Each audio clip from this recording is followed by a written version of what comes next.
अच्छा जी, बच्चों, let's when we listen to the term work, energy and power, the topic start off with the concept of work. और work हमारे पास जो है in general is basically given as energy converted. तो एक आसान अगर वर्ड्स में बात करूं तो वर्क हमारे पास एनर्जी कन्वर्टेड एनर्जी को बोला जाता है। और जब भी हमारी फिजिक्स में कोई ऑब्जेक्ट मूव करता है in the direction the force is being applied on, for example if there's something like a box over here, और अगर मैं इस पे एक फोर्स लगाता हूं in a direction to the right and box moves in the similar direction, इस एतबार से फोर्स और डायरेक्शन के प्रोडक्ट को हम लोग वर्क डन बोलते हैं। Work is done on an object when it is moving in the same direction in which the force is being applied, hence it is called work done. अगर definition आए work done की तो it is going to be the product of force and displacement travelled in the direction of the force, so this will be the definition of work done. अच्छा guys, work done basically आसान भाषा में energy converted है।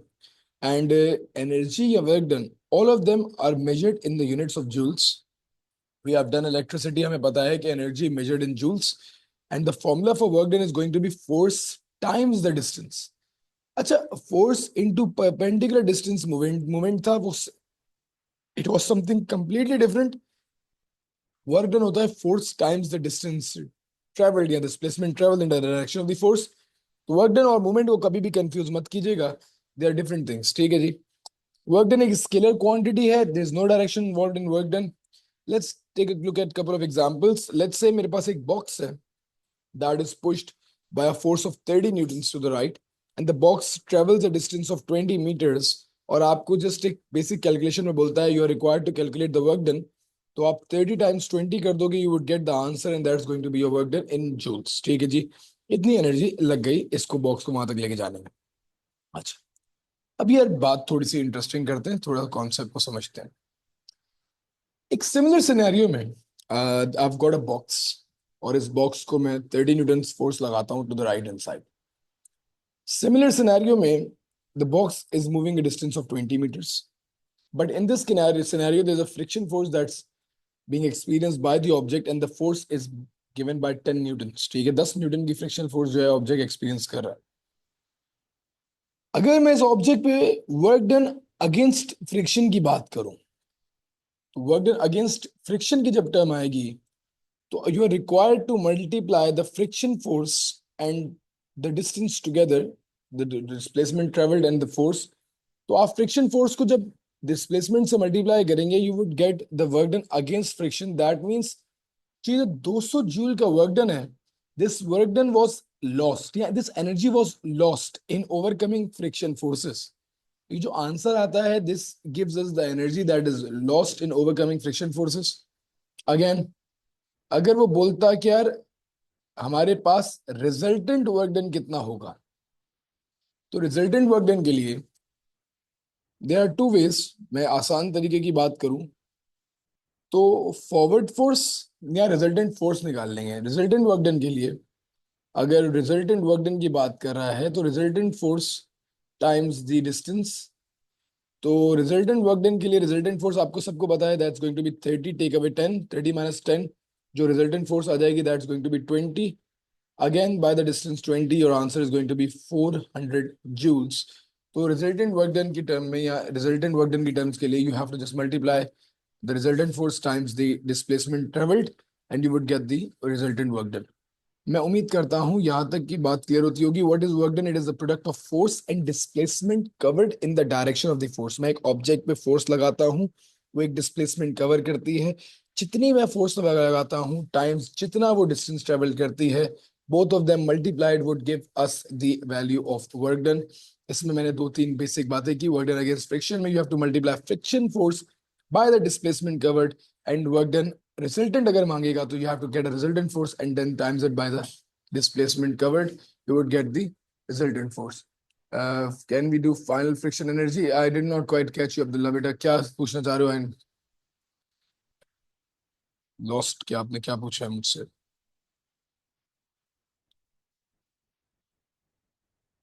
Final minus friction energy, या you can do that, समझ गया मैं बात को। अगर आप लेट्स सपोज 30 टाइम्स 20 करके 600 निकालते हो and then you subtract 200 from it, it's the same thing, ठीक है। तो वो भी अलाउड होगा, कोई इशू की बात नहीं है, ठीक है। Good question. Okay, moving on. Now let's say something is moving down the hill, something is rolling down, something is going down, something is moving downwards, and they're asking you to calculate the work done by gravity. जब भी term work done by gravity की आती है तो the force that you have to use is the weight, and the displacement that you have to use is the vertical displacement. Although ये ball roll हुई hill से from point A to point B, but the question was what is the work done by gravity? So work done by gravity is basically that's 40 times the displacement, जो over here that's 5, तो आप इसको 5 को convert करोगे in meters. So when you're converting centimeters to meters, आपके पास you have to divide the value by 100, तो आप इसको divide by 100 कर लो या times to the power -2 कर लो, is the same thing. आपके पास वर्क डन की वैल्यू आ जाएगी, whatever the value is calculate कर लीजिएगा, ठीक है। I guess 20/10, that's going to be 2 newtons, 2 joules, sorry, 2 joules. I guess मैं सही हूँ, ठीक है। Moving on further, again, now the question comes कि अब सवाल क्या आ जाता है, थोड़ा सा इंटरेस्टिंग आ जाता है कभी कभी, रिसेंट एग्जाम्स में पूछा हुआ है, थोड़ा सा आप लोगों को भी जो है इसको देखना पड़ेगा। इसी क्वेश्चन में what if he would have asked what is the work done against friction, ठीक है जी। एंड सवाल में आपको बोलता है कि जो फ्रिक्शन फोर्स है दैट इज 15 न्यूटन्स, 15 न्यूटन की फ्रिक्शन फोर्स है, and what is the work done against friction, friction के अगेंस्ट वर्क डन आपसे मांग रहा है। तो आपको क्या करना पड़ेगा कि सबसे पहले again the formula stage the same, work done equals force into displacement. You have this value that's 5, you have this value that's 12. Friction ना इस पे लगती है ना इस पे लगती है, फ्रिक्शन लगती है अगेंस्ट द सरफेस। तो सबसे पहले तो मुझे ये वाला डिस्टेंस कैलकुलेट करना पड़ेगा by the help of Pythagoras theorem.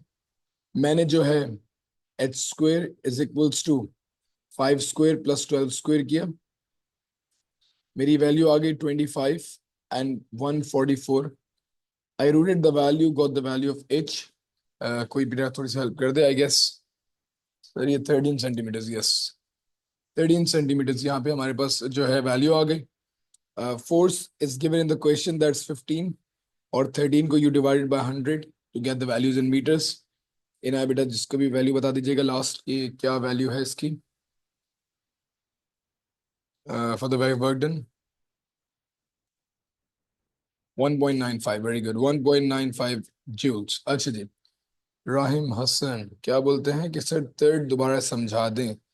Third, beta, the initial was work done by gravity. When they're asking about the work done by gravity, you have to multiply the weight by the vertical height the object moved throughout the whole path. Second, उसमें बोलता है कि work done against friction, in which the friction force is given in the question. आपने जो है friction force हमेशा surface पे लगती है। I was given this length that was 12, this length that was 5. I used the Pythagoras theorem to get the length of this particular path AB. And when I had the length, मैंने उसको meters में convert करके I multiplied with the force, ताकि force into displacement करके मैं work done की values निकाल सकूं। Moving on further, याद रखिएगा when an object is moving in circular motions, ठीक है, जब भी कोई object planetary motion हो, इलेक्ट्रोस्टैटिक में इलेक्ट्रॉन मूव कर रहा हो न्यूक्लियस के इर्द गिर्द, in the chapter of circular motion हमने बहुत सारे सर्कुलर मोशंस पढ़े थे, each and every one of them, कोई भी सर्कुलर मोशन हो रहा हो एंड द क्वेश्चन कम्स के भाई क्या सर्कुलर मोशन में वर्क डन कितना है या what is the work done that is happening, तो यू विल से कि भाई जब भी कोई चीज सर्कुलर मोशन में मूव कर रही होती है, since object is not travelling in the direction of the force, circular motion में force was basically acting towards the center ना, and since the force is traveling towards the center और कोई object center की तरफ move नहीं कर रहा, तो you need to keep this thing in mind since there is no displacement in the direction of the force, hence no work is done. ये question also comes a lot of times in exams कि भाई वो पूछता है कि what is the work done when the satellite is moving around the planet, or what, like moon is traveling around the earth, and what is the work done acting on the moon. So you'll say there's no displacement in the direction of the force, hence there is no work done. क्योंकि work done होने के लिए जो force है उसकी direction में कोई ना कोई डिस्प्लेसमेंट होना लाजमी है. सिंस यहाँ पे वो नहीं हो रहा, तो यू वुड से कि ये पॉसिबल नहीं है. इस कॉन्सेप्ट को discuss in to later on इंशाल्लाह. ये this is all about the work done. ठीक है, what is work done is just the force times the distance. There are couple of cases that we discussed. चार चीजों के एतबार से questions जो है वो एग्जाम में पूछ रहा होता है. Initially just the basic idea what is happening, work done against gravity पूछ लेता है, वर्क डन जो है अगेंस्ट फ्रिक्शन पूछ लेता है, and last but not the least, during a circular motion एक ऑब्जेक्ट कोई वर्क डन एक्सपीरियंस नहीं करता, सिंस क्योंकि उसकी डायरेक्शन ऑफ मोशन फोर्स की डायरेक्शन के साथ नहीं है, तो इस वजह से कोई वर्क डन नहीं हो रहा होता. That is the fourth statement and that concludes us with the concept of work done. Moving on further, now the term comes under the heading of energy. What's energy in general? Energy की कोई direct definition तो इस तरीके से नहीं है, but yeah the closest I can get to is the ability to do a work. कोई भी काम करने के लिए what's input is required, that is particularly known as energy. Okay, ठीक है जी. तो ये तो हमारी फर्स्ट स्टेटमेंट हो गई. ठीक है, लेट्स एक सेकेंड इसको रीड कीजिएगा गाइस.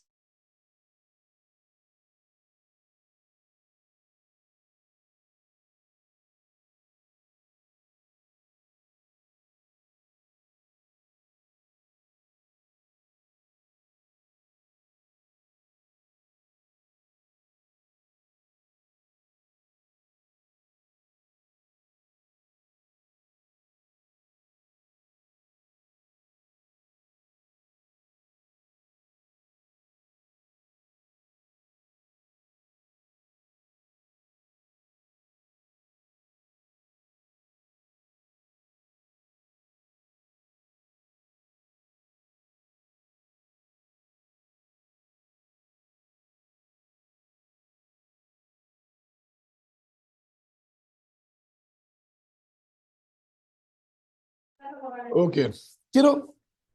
एनर्जीज जो होती हैं बेटे, they are basically ability to do work. They are measured in the units of joules. ठीक है, सिमिलरली वर्क डन जूल्स में मेजर होता है, सिमिलरली एनर्जी भी जूल्स में ही मेजर की जाती है. And energy is also a scalar quantity. इसमें भी कोई डायरेक्शन इन्वॉल्व नहीं है. Energy is energy. कोई भी काम करने के लिए इलेक्ट्रिकल एनर्जी चाहिए कुछ करने के लिए, तो एनर्जी एक बहुत जेनेरिक सी टर्म है. इसमें बहुत सारी टाइप्स हमारे पास इन्वॉल्व होती हैं, और उन टाइप्स में से हम लोगों ने इलेक्ट्रिकल एनर्जी इलेक्ट्रिसिटी के चैप्टर में पढ़ी थी, मैग्नेटिक एनर्जीज को डिस्कस किया था.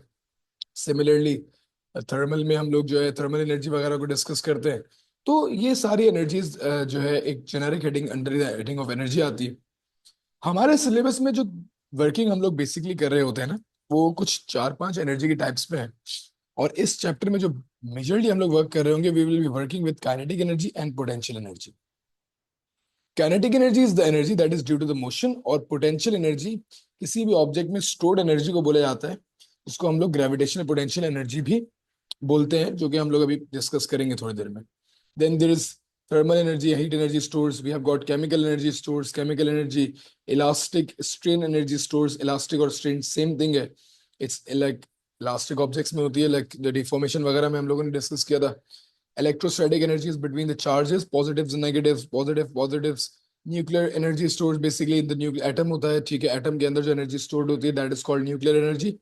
Then we have got internal energy. It is a sum of microscopic potential and kinetic energy that is present inside the molecules.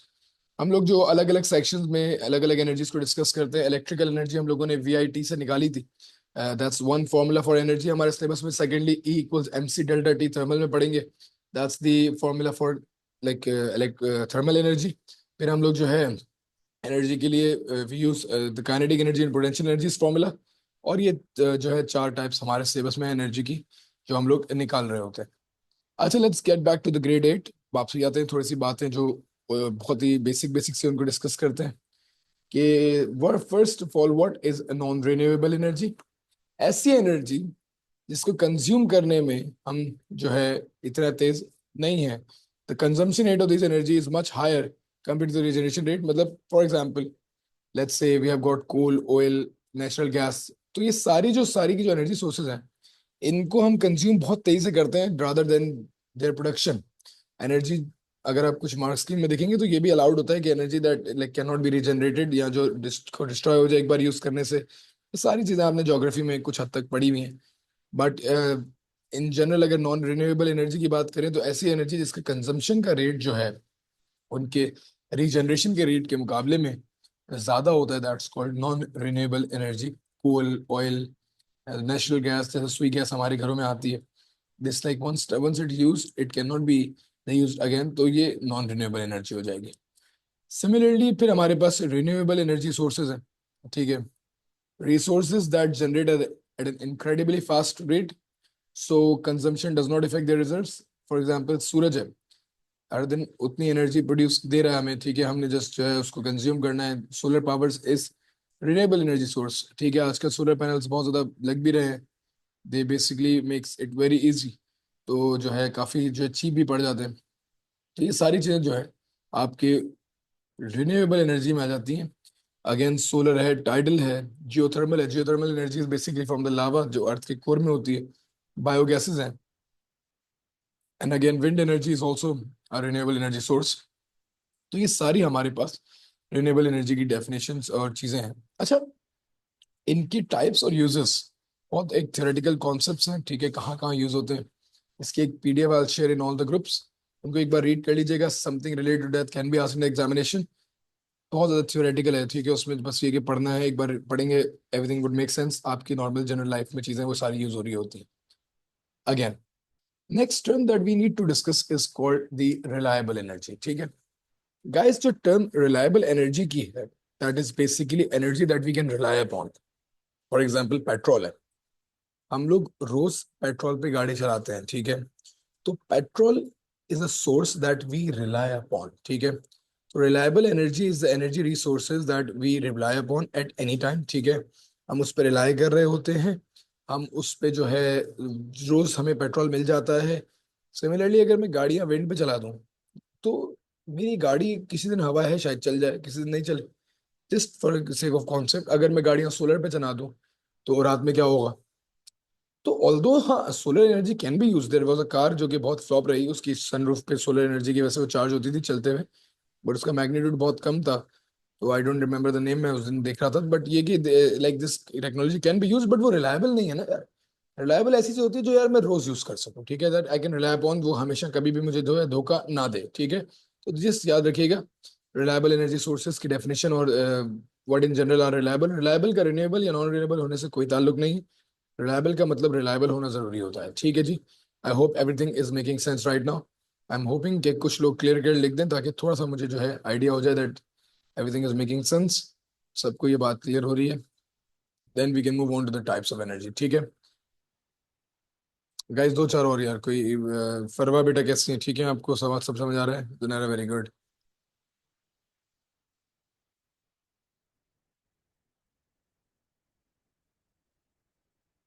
फरवा बेटा हो मीटिंग में, asking for the link very fast.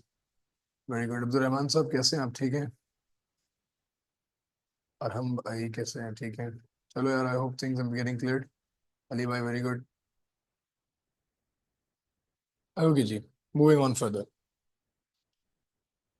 The next thing that we are about to discuss comes under the heading of gravitational potential energy. And gravitational potential energy is basically the stored energy in an object due to its position in the gravitational field. For a fact, let's say हम मेरे पास ये mouse है, ठीक है, अगर इस mouse को मैं छोड़ दूंगा तो इट वुड गो डाउन।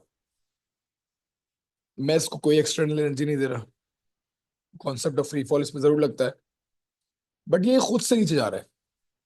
तो इसके यहां पर होते वक्त इसके अंदर एक एनर्जी स्टोर हुई, and again now this mouse will be consuming that energy to go down, and the energy that is stored due to the increase in height of the object is known as gravitational potential energy, energy stored in an object because of its position in the gravitational field in your 2023 year syllabus, this formula is given by mg delta h. ठीक है जी, gravitational potential energy का जो formula है mg delta H है, ये उससे पहले वाले सिलेबस में mgh लिखा हुआ था।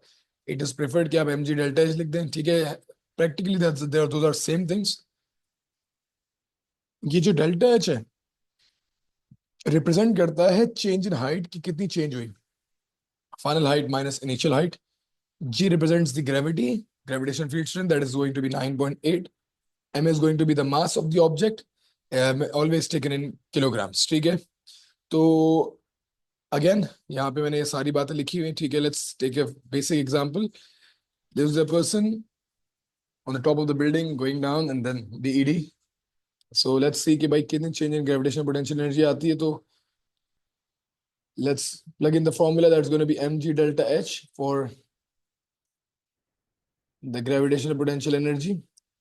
अच्छा, इस फॉर्म में भी लिखा जाता है, ठीक है, इज द सेम थिंग, ठीक है। Mass is 2000 grams.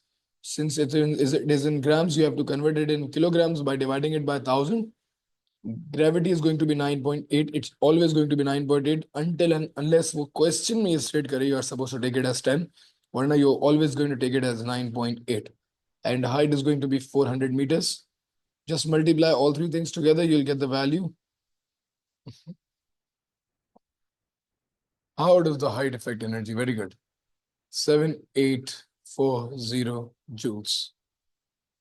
So, बेटे, let's take an example. Abdullah, let's say you're sitting at a building that's like on a rock that's 2 meters high, and you jump down.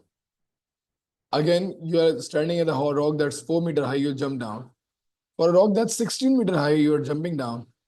तो लाजमी सी बात है, for a 16 meter height rock तुम्हें बहुत ज्यादा impact होगा और डेफिनेटली हो सकता है to break a couple of things in your body. तो दैट एनर्जी जो खुद ब खुद लाइक रेस्ट से ही you're jumping and since you going down एक एनर्जी से यूल हिट, तो एनर्जी कहाँ से आई? जब तुम ऊपर गए हाइट पे तो एनर्जी तुम्हारी बॉडी में, हर किसी बॉडी में स्टोर हो जाती है। And when you allowed to move down, तो जब एकदम से आप गिरते हो, that is basically known as the gravitational potential energy. हम लोग समझते हैं दैट मोबाइल फोन वगैरह ना इसके अंदर कोई एनर्जी नहीं है, ठीक है, right now it's at rest, इसकी कोई एनर्जी नहीं है। बट व्हाट इफ मैजिक से मैं ये हाथ नीचे से हटा दूं, तो although it's at rest but एकदम से खुद ब खुद ही नीचे जाएगा, तो ये खुद ब खुद नीचे जाके तेज भी होता जाएगा। तो इन टर्म्स ऑफ एनर्जी जब ये बात करता हूं, तो वो जो एनर्जी इसके अंदर मौजूद है because of its presence in the gravitational field, that energy is basically known as gravitational potential energy। ठीक है, मैं उम्मीद करता हूँ अब्दुल्ला भाई थोड़ी थोड़ी बात मेरी समझ आई होगी। इसका बहुत डिटेल में कॉन्सेप्ट्स इंशाल्लाह you will discuss in your A levels, A2s में बहुत काफी फायदा आता है। But yet again I hope I am making my self clear. ठीक है अब्दुल्ला, बात क्लियर है? एवरीवन पे सेट किया करो, तुम्हारे क्वेश्चंस अच्छे होते हैं बेटा, है ना। आप भी एवरीवन पे आंसर सेट कर दिया करो जब कोई क्वेश्चन का आंसर दे रहे हो तो, ठीक है, एक नंबर्स वगैरह बता रहे हो तो। Now let's move on. Abdullah okay करना बेटा, I'm allowed to move on. Clear है?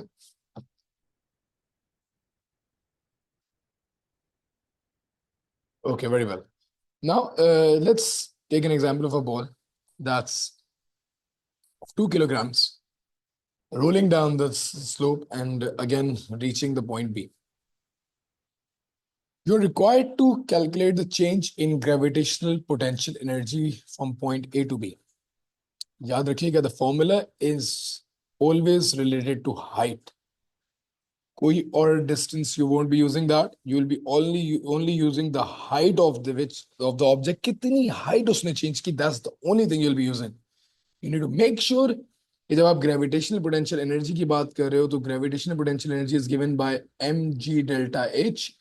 Since you do not have the height, पहले मैं Pythagoras theorem लगाऊंगा, 5 square equals 4 square plus x square. I would get the value of height, that's 3, and then again mgh mass was given was 2 kilograms. ये value of h मैंने Pythagoras theorem से calculate किया, I got it as 3. Gravity I got it as 9.8. height I got it as 3, just multiplied all three values, I got the gravitational potential energy as 58.8 joules. तो मैं उम्मीद करता हूँ कि यहाँ तक की वर्किंग क्लियर होती होगी। यहाँ पे मैं एक बहुत इंपॉर्टेंट बात को स्टेट करूंगा और फिर बात को आगे बढ़ाऊंगा। When we go back to the concept of work done by gravity, तो अगर आप लोग guys, if you guys remember, जब हमने बात शुरू की थी तो work done by gravity was force into distance, वो डिस्टेंस भी हाइट था और फोर्स वेट थी। तो वर्क डन बाय ग्रेविटी,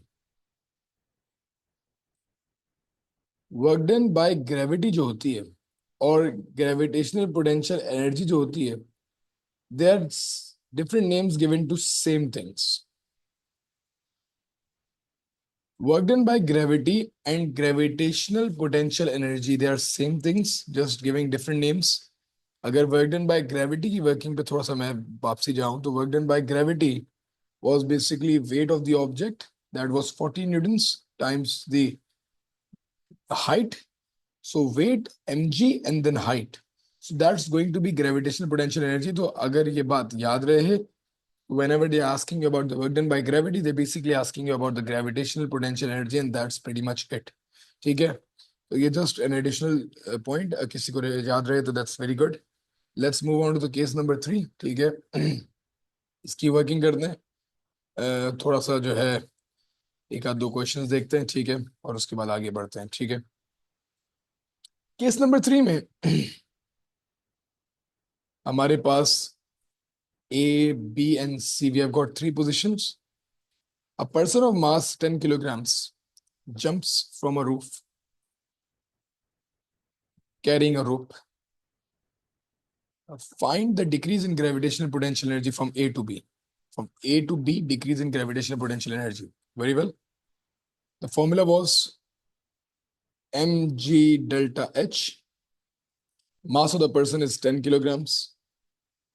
ठीक है, इमेजिनरी पर्सन है, ये नहीं सोचना यार कि बहुत छोटा इंसान है, ऐसा नहीं होता। ठीक है, gravity 9.8, and if you look at the change in height, change in height हमारे पास फाइनल 25 थी, इनिशियल 40 थी, तो चेंज इन हाइट जो थी वो हमारे पास 15 की आई है। ठीक है,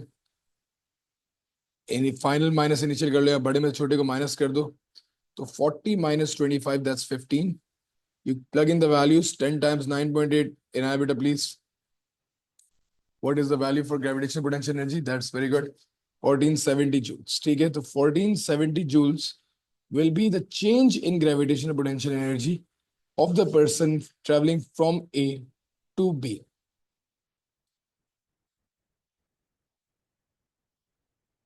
Again, find the total change in gravitational potential energy from A to C. A to C में total change की बात करूं तो same formula है, mg delta h ही लगेगा, mass again 10 होगा, gravity again 9.8, and change in height from 40 to 5, the change will be of 35 meters. So 40 minus 5, the changes of 35. In our beta, please. The answer will be 3430 joules. शाबाश। तो ये हमारे पास जो है changes आ जाएंगे gravitational potential energy के दोनों positions में। यहाँ तक बेटा मुझे एक्नॉलेज करिएगा कि मेरी बात 100% सबको क्लियर हो रही है, कोई इशू की बात तो नहीं है। एवरीथिंग मेक सेंस गाइस, कोई प्रॉब्लम परेशानी? चलो यार, यहाँ पे एक एक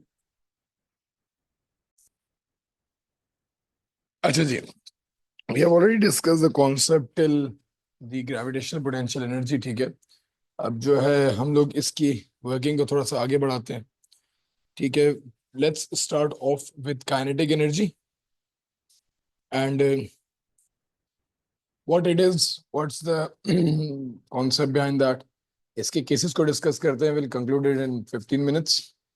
व्हाट इज काइनेटिक एनर्जी? तो बेटे basically kinetic energy is the energy stored in an object because of its motion। एक चीज यहाँ पे मैं थोड़ा सा क्लियर करता चलूं, काइनेटिक एनर्जी और kinetic energy stores are same thing. ठीक है, आपके सिलेबस के अंदर जो है term of stores are being used इस साल में, तो ये जो सारी मैंने बताए थे, ये इसकी ऑप्टेनिंग्स और जो यूजेज हैं, ये मैं आज शेयर विद यू इंशाल्लाह। और मैं कहाँ था, हाँ, जनरेटेड हो गया, सॉरी, ये तो खैर, ये रही बात। एनर्जी में भी स्टोर्ड एज ना काइनेटिक ग्रेविटेशन, तो ये स्टोर्स के टर्म्स में आ सकता है, ठीक है। This pathways I'm going to discuss इंशाल्लाह लाइक नेक्स्ट स्लाइड में मेरे ख्याल से। तो साथ रहिएगा, सिलेबस की वर्डिंग्स थोड़ी सी चेंज हैं, जो पास में क्वेश्चंस हैं they are very relevant but still not 100% relevant. उनसे बेहतर जो है डिस्कशन जो है क्लास में होगी। क्वेश्चंस की वर्डिंग्स और आंसर्स की मार्क्स स्कीम की वर्डिंग थोड़ी सी वेरी करेगी फ्रॉम 2022 के पहले के पेपर्स एंड दैट पेपर्स और आज के पेपर्स, ठीक है। नहीं बेटा, it's also for stored objects, मेरे आप और मेरे अंदर भी जीपी स्टोर्ड है, ठीक है। Okay, the conversion is basically for falling objects. Kinetic energy stores जो है, it is basically the energy stored in an object because of its motion, movement की वजह से। For an object in a rest, उसकी mechanical kinetic energy zero होती है, ठीक है। मैं अगर अपनी बात करूं राइट नाउ, तो खैर मैं तो इंसान हूं, let's talk about mobile phone, everything that's lying over there, so ये सब चीजों की काइनेटिक एनर्जी जीरो है। And kinetic energy is given by the formula 1/2 mass times speed squared. क्योंकि एक ऑब्जेक्ट की स्पीड जीरो होगी, अगेन काइनेटिक एनर्जी भी क्या हो जाएगी, जीरो हो जाएगी। तो काइनेटिक एनर्जी होने के लिए ऑब्जेक्ट का मोशन में होना बहुत जरूरी है, इट शुड बी मूविंग, ठीक है। तो that's basically what is kinetic energy, ठीक है। जेनेरिकली अगर इसके बेसिक केसेस की बात करूं, तो एक ऑब्जेक्ट 2 kg का है, moving at a speed of 3 meters per second, तो kinetic energy will be half times the mass times speed squared. So to cancel 9 joules will be the kinetic energy of an object. Similarly yet again ये वाला concept भी important है, देख लीजिएगा। Let's say a ball is rolling down and initially the speed of the ball was 20 meters per second, and at the end the speed of the ball was 50 meters per second, and they're asking you to calculate the change in kinetic energy, ठीक है। बेटे mechanical इसलिए बोला था अब्दुल्ला कि mechanical grounds में we do not consider that. हाँ, thermal में जब हम लोग इंटरनल एनर्जी का जिक्र कर रहे होते हैं, तो वहां पे हम लोग काइनेटिक एनर्जी मोशन में मॉलिक्यूलर लेवल पे बात कर रहे होते हैं, क्योंकि मॉलिक्यूलर लेवल पे तो एवरीथिंग इज मूविंग ना। तो हम वो जेनेरिक बात नहीं कर रहे, rather we are talking about actual movement of the object. तो हम दो चीजों को आपस में मिक्स मत करना, ठीक है।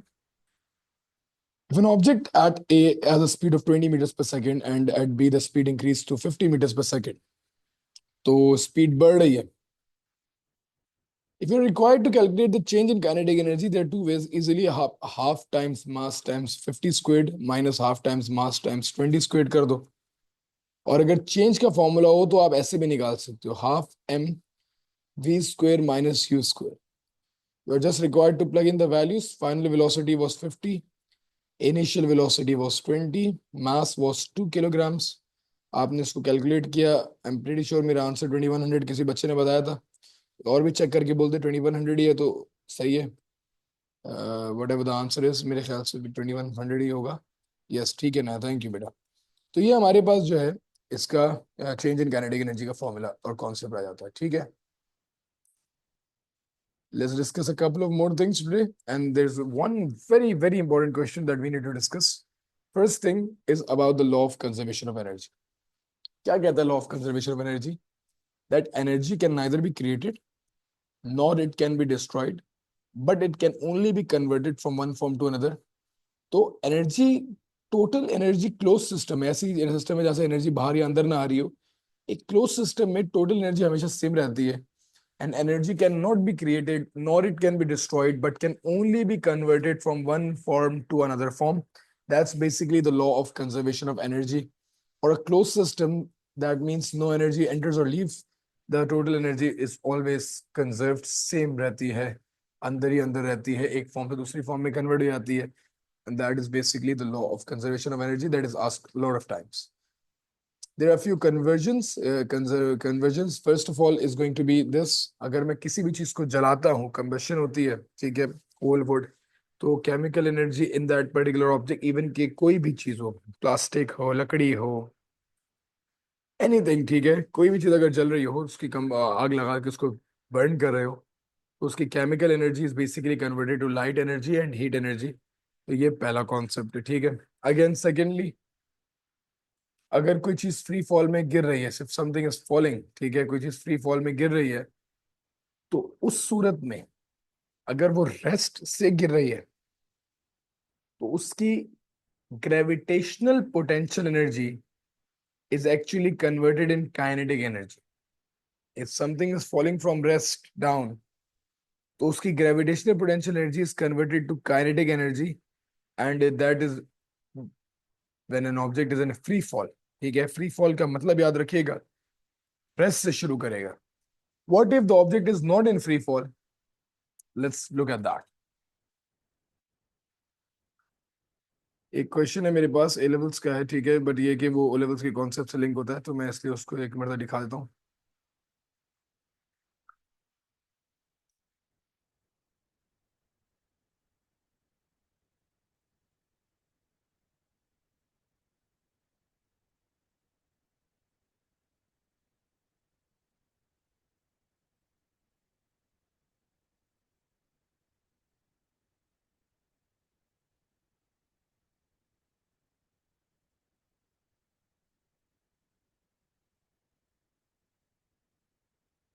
चलो इसको ऐसे एक केस बना के दिखा देता हूँ, ठीक है, वर्डिंग्स बाद में फिर कंफ्यूज ना हो जाए. बेसिक सा कोई केस है, देख लीजिएगा, it's part of your O levels, ठीक है. लेट्स से एक ऑब्जेक्ट जो है is moving with the speed of 5.2 meters per second, ठीक है. इस पॉइंट पे आता है,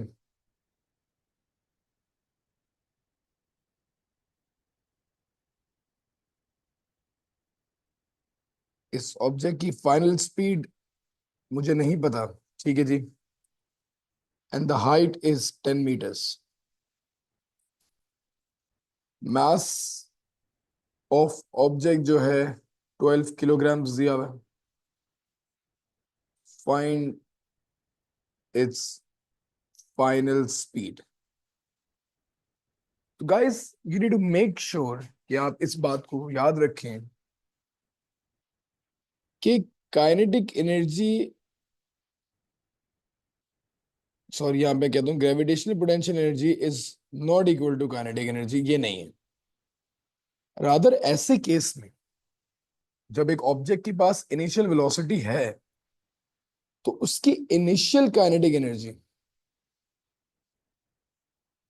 प्लस जो ग्रेविटेशनल पोटेंशियल एनर्जी चेंज हुई, change in gravitational potential energy will be equal to the final kinetic energy. तो again, half mass into initial velocity squared plus mgh से mass, gravity, change in height is 10, is going to be equal to half m v squared. अब वो free fall नहीं है, press से नहीं जा रहा, वो एक स्पीड से जा रहा है, तो उसकी इनिशियल कोई ना कोई स्पीड है, तो इनिशियल काइनेटिक एनर्जी प्लस जो ग्रेविटेशनल पोटेंशियल एनर्जी चेंज हुई, that is going to be equal to final kinetic energy. And this question is asked in O levels a couple of times as well. मैं एक सवालात, बहुत सारे इसके अच्छे सवालात हैं. This topic is very important. आज नहीं छेड़ूंगा क्योंकि there is lot of things वो जो करनी है. मुझे इसका एक आंसर बता दीजिएगा, ठीक है, मैं उसके बाद जो है मुझे बेटा अगर इसका आंसर कैलकुलेट कर दो, ठीक है, वी की वैल्यू रूट करके फाइनल वैल्यू बताइएगा, ठीक है. सब लोग इसको देख लीजिएगा, ये इंपॉर्टेंट चीज है. No kidding, it's like asked 3 or 4 times in exams. 14.9, ठीक है जी, वेरी गुड. अच्छा, लेट्स टेक एन एग्जांपल कि यार वो मिल जाए अगर.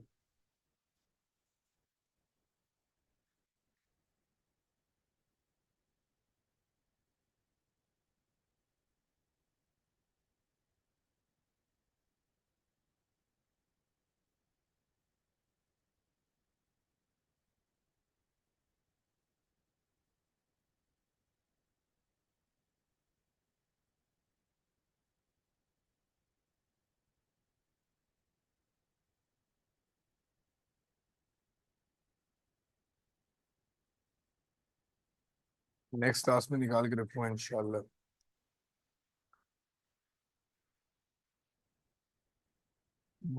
इसी तरीके से एक बॉल का सवाल था, ठीक है, आपके मेरे ख्याल से 2012 या 13 का क्वेश्चन है। रियली गुड क्वेश्चन, ठीक है, अभी फिलहाल आई कांट फाइंड इट।